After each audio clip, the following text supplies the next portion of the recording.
Perhaps you've been seeking freedom with the same habits that built your prison. There comes a moment in everyone's life when the noise finally dissipates and you realize that you've been going in circles. You work, pay, buy, survive, but somehow you're still trapped. Not because you're lazy, not because you don't care. You didn't notice the chains at first. They seemed like progress. A new card, a new loan, a new reason to say, one day I'll sort this out. But that day never comes, unless you make it come. It's not just about debt.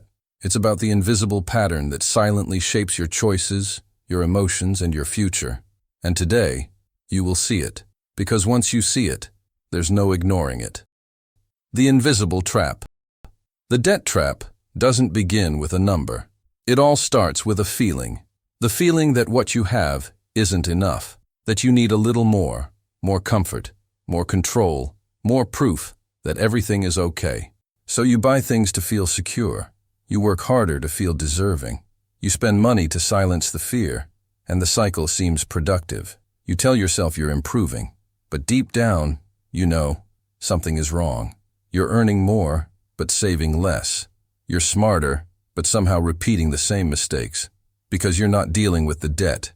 You're dealing with the underlying discomfort. Debt isn't a numbers problem. It's an emotional cycle.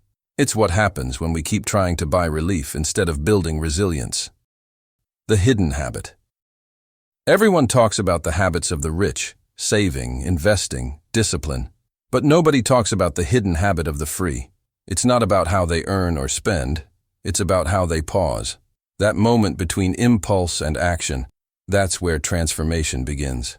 Because all debt starts with a decision made amidst the emotional fog. I deserve this. I had a tough week. I'll deal with it later. These phrases seem small, but they're the code that holds your future hostage. The hidden habit that finally breaks the debt trap isn't magic. It's brutally simple. Conscious interruption. It's the ability to perceive your emotion before it becomes an expense. Living with discomfort without buying an escape from it. That's how freedom begins. Not with more money, but with more clarity. An emotional root. If you analyze it more deeply, debt is rarely about greed. It's about pain. People don't overspend carelessly. They do it because they crave relief. Relief from fear, from insecurity, from that silent voice that says, "You're not enough yet." So, we buy validation. We buy distraction. We buy time, until the bill arrives and the illusion crumbles. That's when most people panic. But panic isn't the enemy. Avoidance is. Because every outstanding balance, every ignored bill, is a reflection of something internal that we refuse to face. Shame, fear of failure, or perhaps fear of responsibility. But here's the truth. Responsibility isn't punishment. It's the gateway to freedom. The hidden habit is learning to walk through that door, even when it's uncomfortable. The decisive moment. Freedom doesn't come from earning more money. It comes from making a different choice, consistently. When the urge to buy something you can't afford arises, when your hand reaches for the card, that's your battleground, right there, in that second. Because every time you postpone the impulse, you weaken the chain, and one day that chain breaks. That's the hidden habit. Pause, observe, choose. Each pause plants a new pattern in your mind, one where you are no longer controlled by the noise. And once you control the pause, you control the outcome. The trap doesn't disappear overnight, but you stop digging. And for the first time, you feel firm ground beneath your feet. Building the new cycle. Once you stop running away, your energy returns. You begin to notice opportunities that have always been there, but hidden beneath the noise. You see money differently, not as a tool for comfort, but as a reflection of discipline.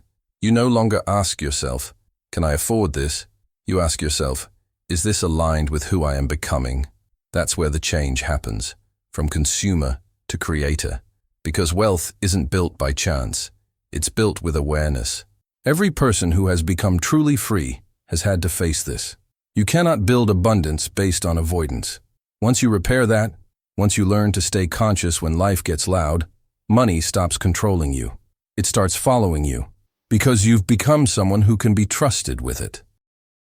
The call to internal action. Before you can manage your finances, you must master your focus. Because your attention is the first currency you ever owned, and the one most people waste without realizing it.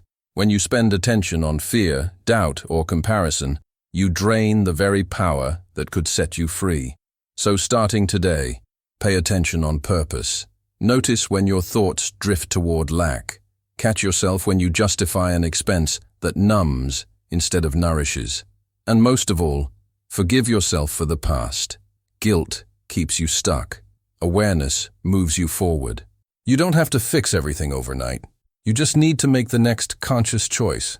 Because every time you choose awareness over impulse, you're rewriting your financial DNA. The liberation. One day soon, you'll look back and realize the trap didn't disappear. You simply stopped walking into it. The hidden habit was never about money. It was about identity. You stopped being the person who reacts and became the one who decides. That's what real freedom feels like. Quiet, stable, earned. So the next time life tempts you to escape, remember this. Debt is a symptom. Consciousness is the cure. Pause. Breathe. Choose again.